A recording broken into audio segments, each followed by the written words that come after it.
there's a lot, of course, to respond to in Dr. Parris's work. And, of course, I hope you'll also hear that I'll slightly attack the nice digs at morality, and maybe we can get into that later. But what I'd like to do mostly is accept her primary metaphor for the conflict as a baby. But what I'd like to suggest is that this conflict is a complicated gift, like babies are complicated gifts. Do you have, just as a quick note before I keep going, do you guys have the presentation? You don't. Okay. All right. So I'll do some word pictures for you later. Oh, wait, we do. Now, here is one way of envisioning how babies are gifts. Isn't that lovely? Look at that little thing. It's just like it sits, just like my daughter did not do. But of course, we do believe that babies are blessings and that this conflict somehow is a blessing for us. So imagine you're getting on an airplane and then you realize that you have the prime seat in economy class. Yes, behind you is that family with the screaming baby. Just the age that their legs kick the back of your chair, but they can't articulate their discomfort over the changes in air pressure, the inexplicable constraint of having to be in one place for so long, except, of course, by screaming in your unasked for ear. Babies are a pain, especially if I don't think they are my responsibility or my fault. I think Parris is suggesting that the conflict, the puzzlement, and the angst we share around the complex that is sex gender is a baby and not a straight-up gift. So I'm going to tweak this a bit and say the negotiations we are currently in about sex gender are complicated gifts, perhaps not unlike real babies, who are also complicated gifts. How about the parent who's holding the kicking, resentful, or in-pain baby? The responses there could be multiple. The greatest danger would be to respond to the baby's discomfort by the extreme of ignoring it, not comforting it, not shushing it, not offering it a binky or whatever your family happens to call those little things, obnoxious things they stick in their mouths, right? Pacifier. Or of ruthlessly responding to those cries in some desperate effort to silence her. We are also likely to do these things with the baby of our sex-gender conflict. We will shun it, perhaps even leave it. Why? We're embarrassed by the immaturity or backwardness or liberalism or whatever of our brothers and sisters. So we must exclude the other, insisting on a purity of belief in our community. Only social progressives about same gender in one camp, only straightforward Bible believers in the other. In response to our embarrassment, we will shake the child ruthlessly, seeking to force the conflict in directions we cannot predetermine. In real-life communities, we use our power over one another to shape policies, rules, or procedures as we see fit without regard to the consciences of others. Hence, we overuse power, I think is what Dr. Parris is suggesting. And I fear the litigiousness of my culture exaggerates this, as those with political power use it as a weapon against those who have little recourse.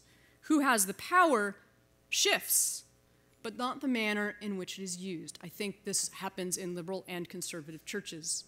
The oppressed become oppressors. As with real-life parenting, abandoning the conflict because of frustration or embarrassment, as well as forcing it through brute strength to be what we think it should become, proves disastrous in the long run. In the sex-gender conflict thus far in many churches, as well as in other communities, we are embarrassed by each other.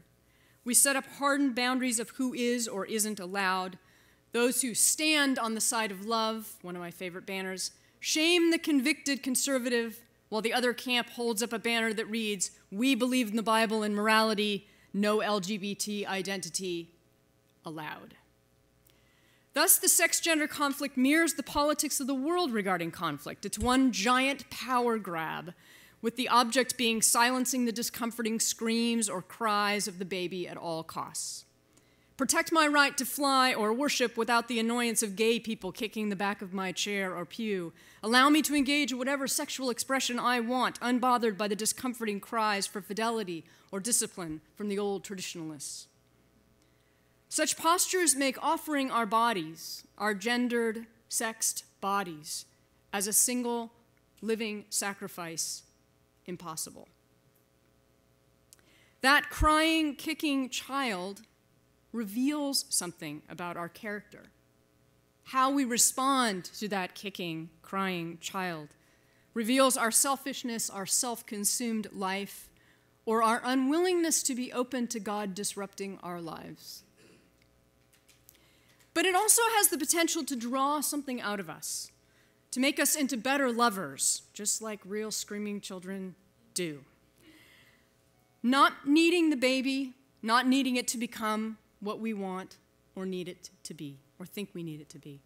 It can make us more dependent on the one who is present in all our difficulties, so we might lean into God's goodness and unexpected blessings.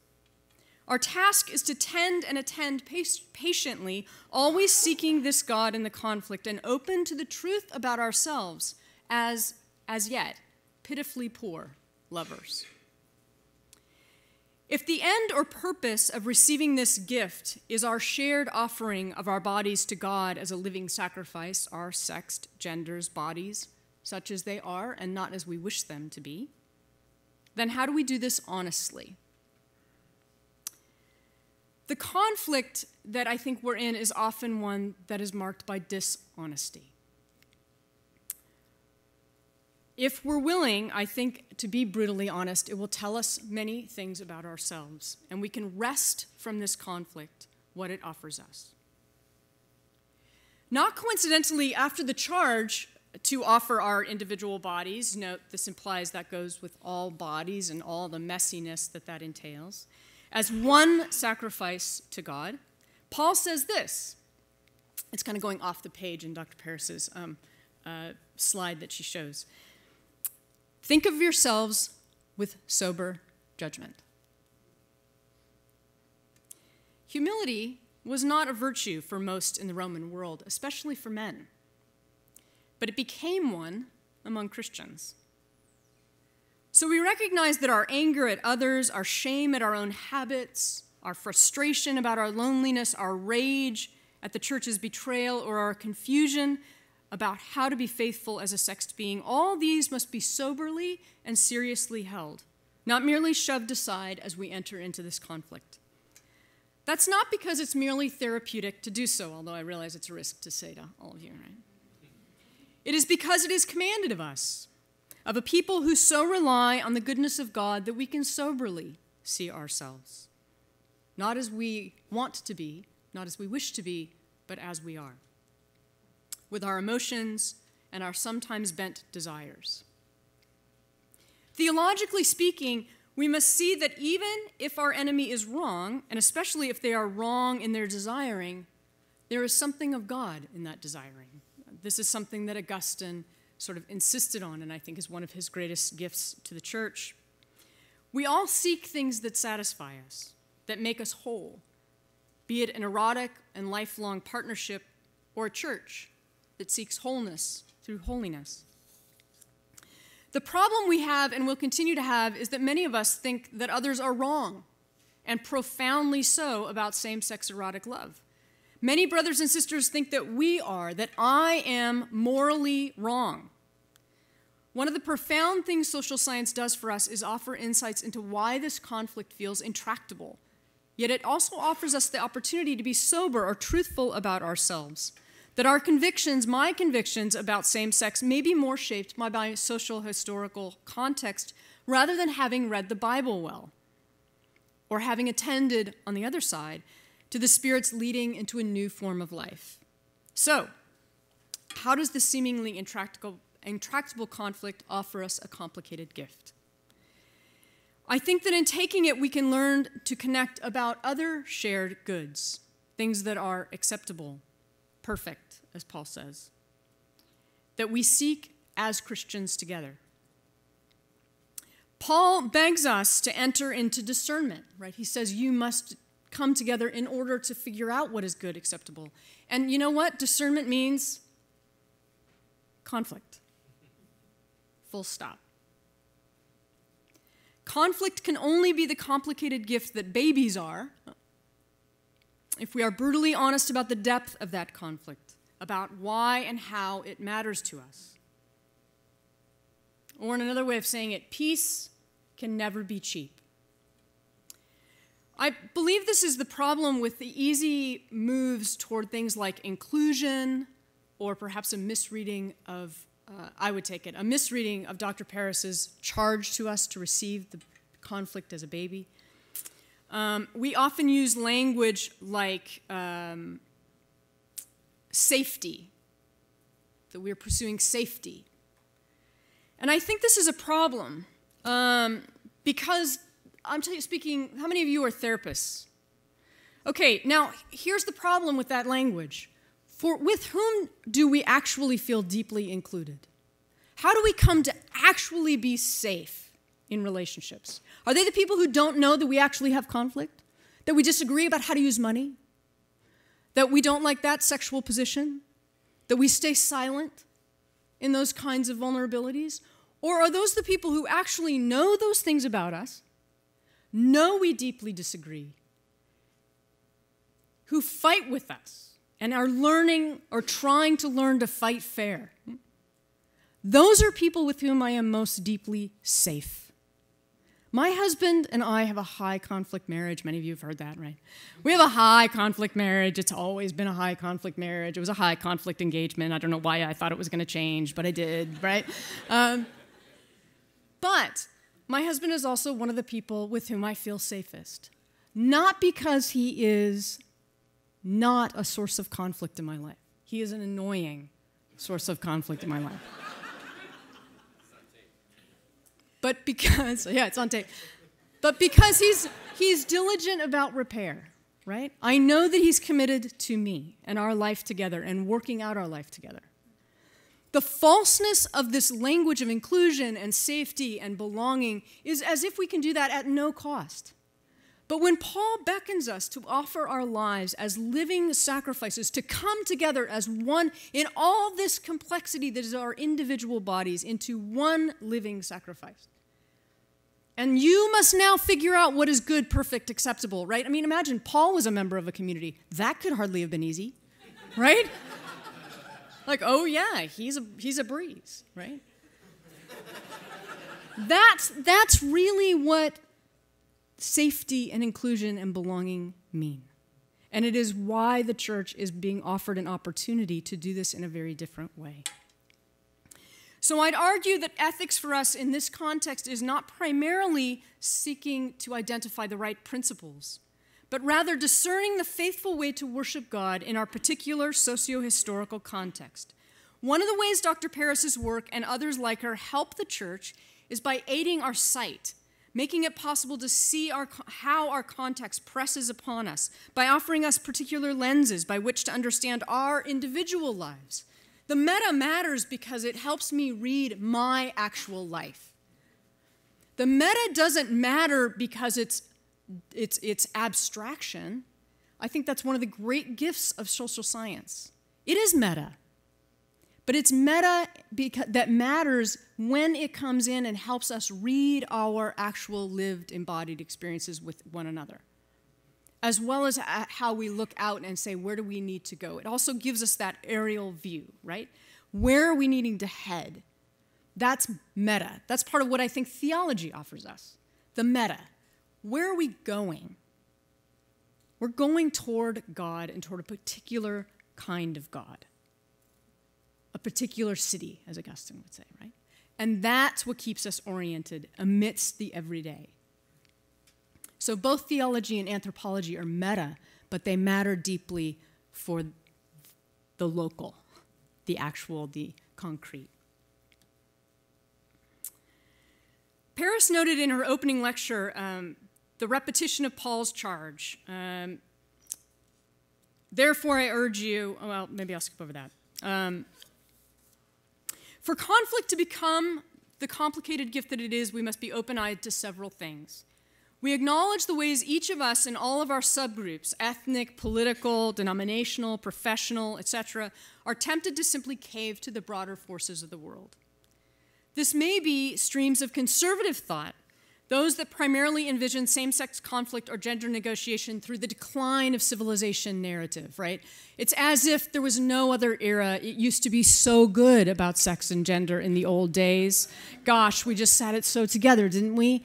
What era was that? Really? We have our own problems in our own era. And anthropologists are great, social scientists are great at saying, here are yours, right? Here's how it is in other cultures. There you go, that's your baby. It's not like the other babies, but every baby was a problem. Sex gender has always been complicated. This is not a news flash. This is not moral decay. It is an opportunity for faithfulness, just like it is always an opportunity for faithfulness.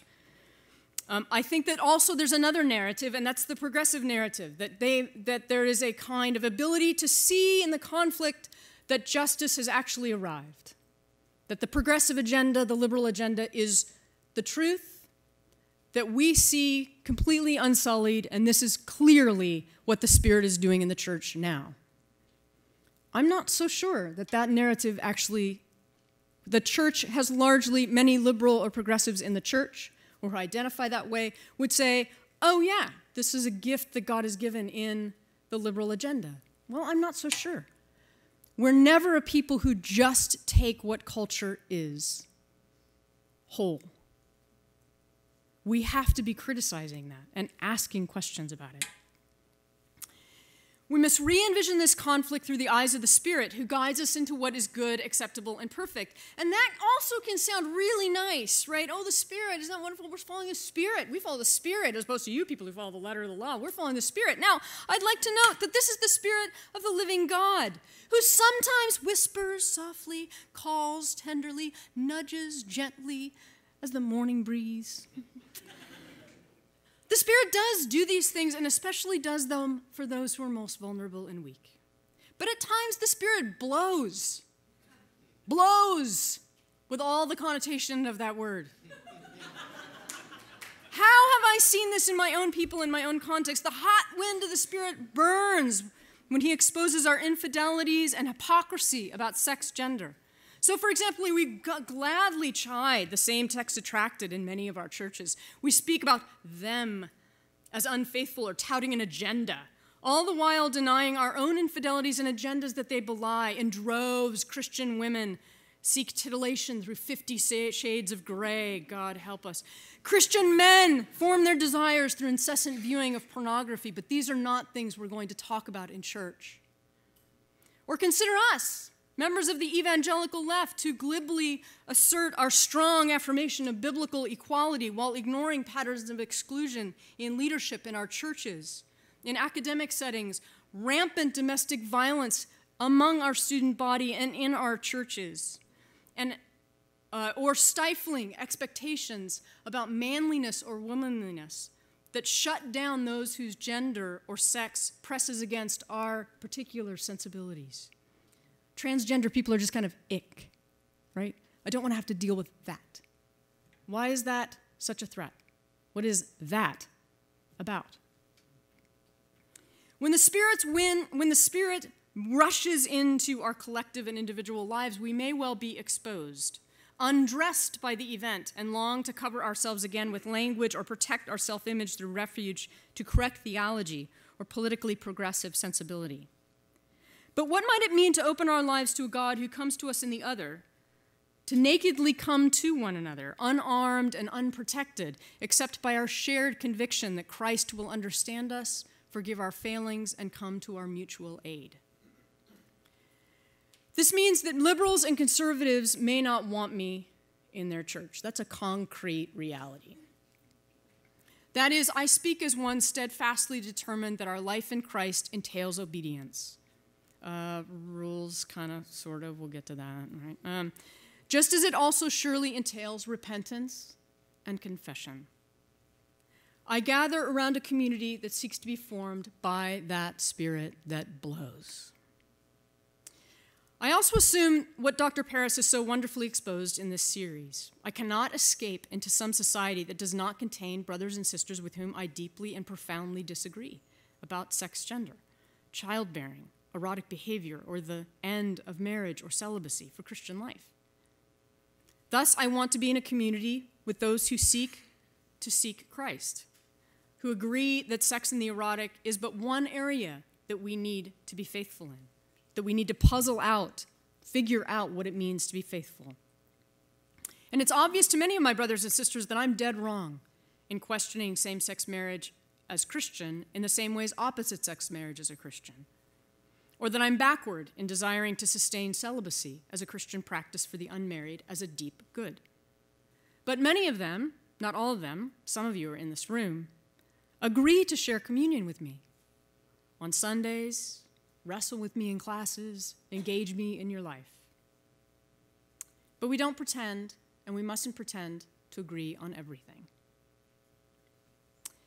We agree to wrestle and to do the hard work of speaking as fairly about and to one another as we can.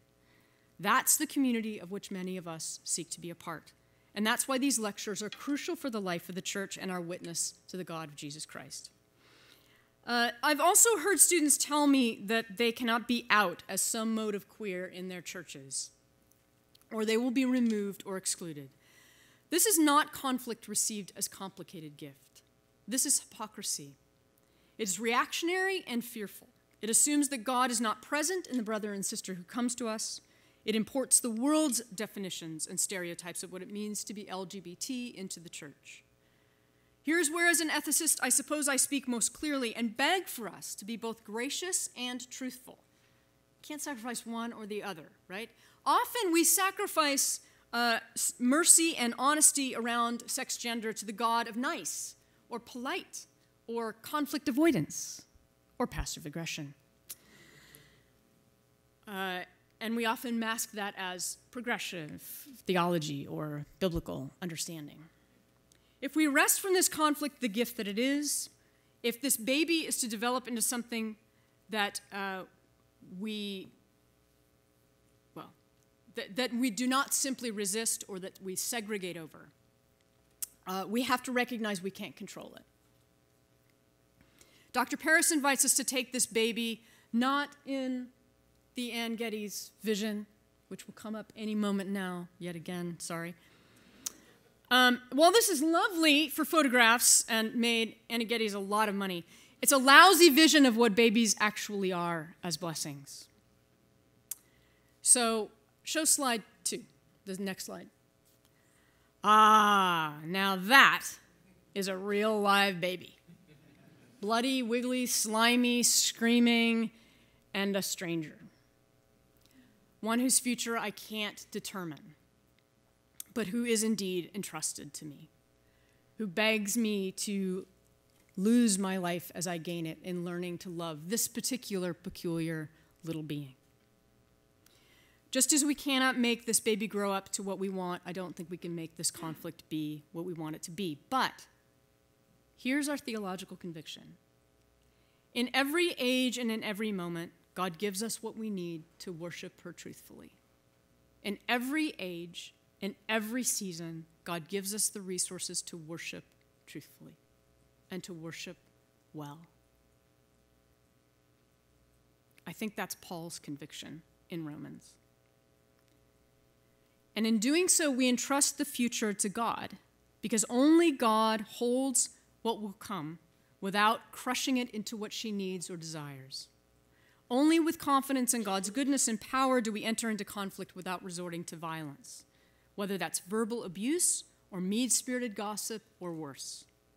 Only by resisting in her long-suffering and redemptive love can we learn to care for each other, to repent, form new modes of faithfulness, and discern a way through this uncharted territory of sex gender.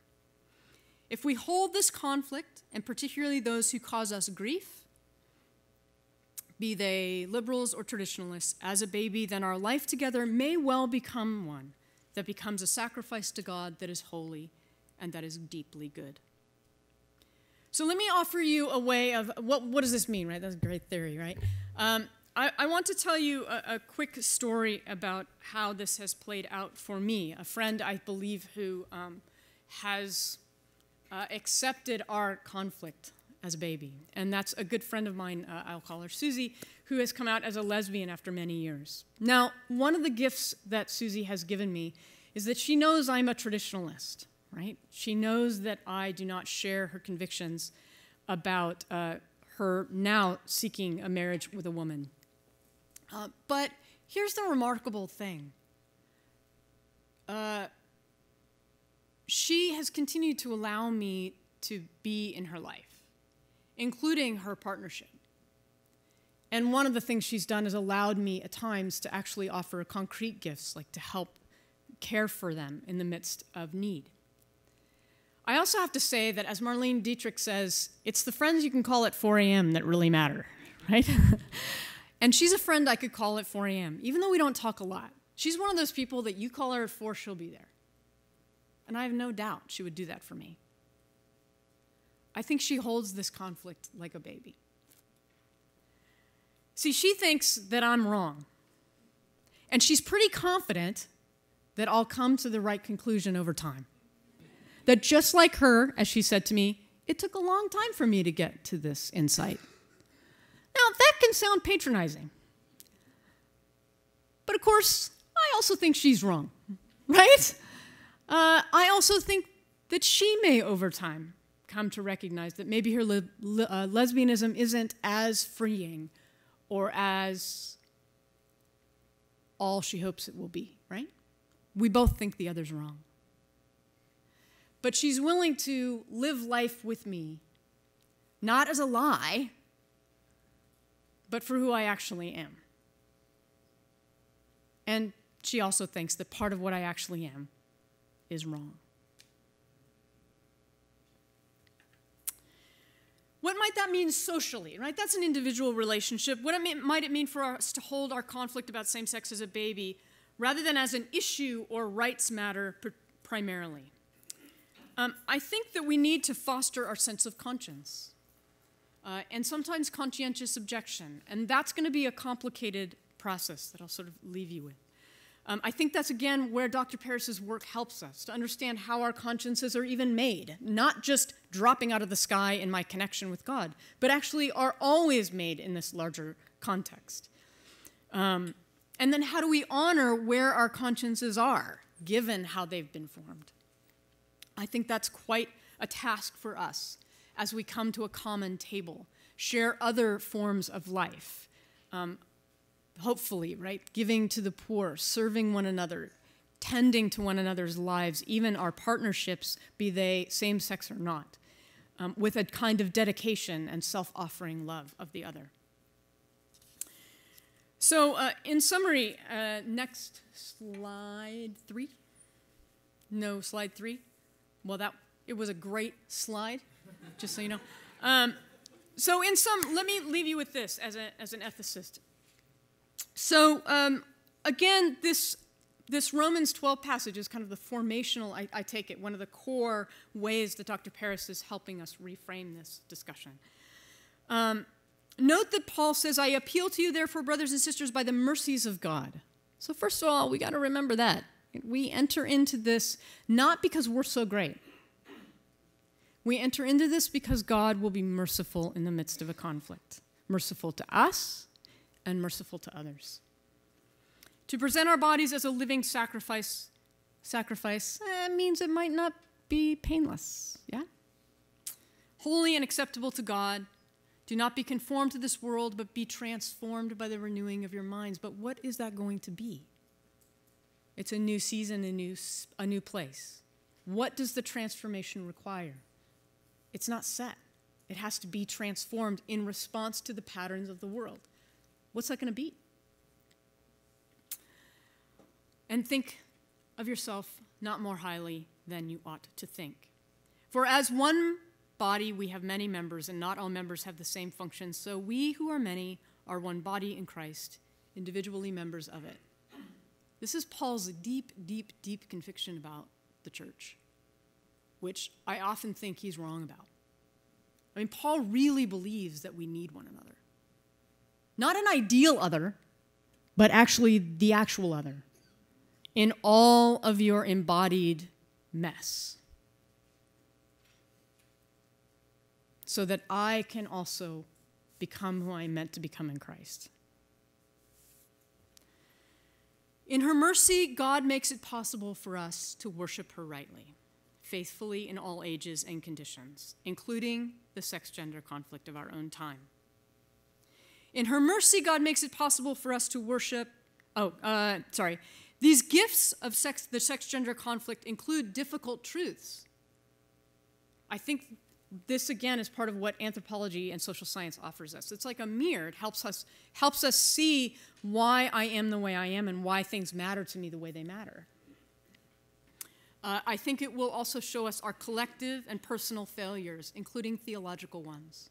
Why has the church split so decisively over this? There's so much that is intuitive to many people about lifelong same-sex partnerships. It is, as the gentleman yesterday sort of said, well, the younger generation just sort of gets it, right? Well, they get it because the world has shifted. And the church, if you're a traditionalist, you got to say, we failed. Something about opposite-sex relationships doesn't matter. We missed something about educating people about difference, about what marriage is, about how child rearing or childbearing matters for church. I mean, it's not like the people are idiots, that people who are so swayed that this doesn't matter. If we think it matters, then that should have come through somewhere in all of our Sunday school and years of school, right? So one of the fascinating questions, I think, for us to come together around progressives, so-called progressives or liberals and traditionalists, is how does sex gender matter? That's a really obvious question, but we haven't answered it. We haven't responded to it very creatively in the church. And I think that's in large part why this has collapsed as a vision of what marriage is, for example, or why celibacy could matter.